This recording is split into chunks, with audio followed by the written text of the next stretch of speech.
Hugely popular podcast, Call Her Daddy, today. It is one of the most listened to podcasts among women. It focused a lot on reproductive rights, her interview did. I can play a clip. Let's listen to it. At a rally in Pennsylvania, former President Trump recently told women, "You will be protected and I will be your protector."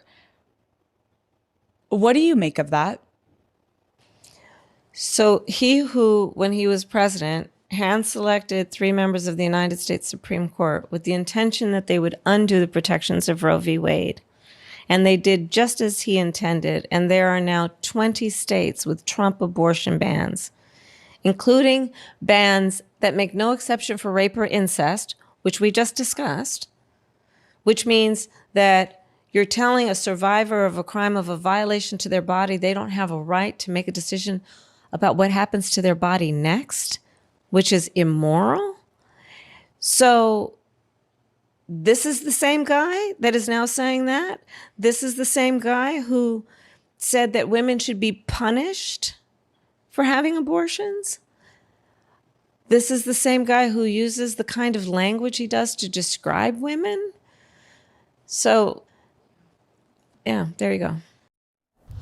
And so, Chuck, as Katie was just saying, right now is about trying to find those people who you think would vote for you and motivating them to actually vote, as you were also saying, too. And so 2 things here. You see the vice president sitting down in kind of a non-traditional space. Years ago, we probably wouldn't see a presidential candidate. Podcast didn't exist, decades ago. But in this kind of more non-traditional space, not a political show, clearly trying to reach female voters that maybe haven't engaged here with an issue they think will work in their favor.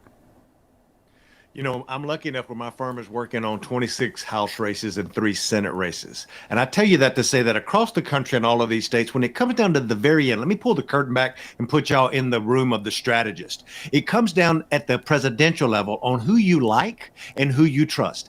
Everybody who cares vehemently about an issue or one issue, pick your issue is the thing, they've made up their mind. There may be 1 or 2%. I think that's even a lie of folks that are undecided who really care about an issue. So when you talk about trust and who you like, that's why getting very personal in these podcasts really matter, because again, it's about motivating people to vote. At this point, Democrats are worried about folks showing up and not voting for Donald Trump. We've got the votes we need to win. We're worried about folks who stay home, who are working 2 jobs, who may be too busy. And that's what this comes down to. Did they hear the podcast? Did it move them because they really liked her, or they trusted her, or they don't like her?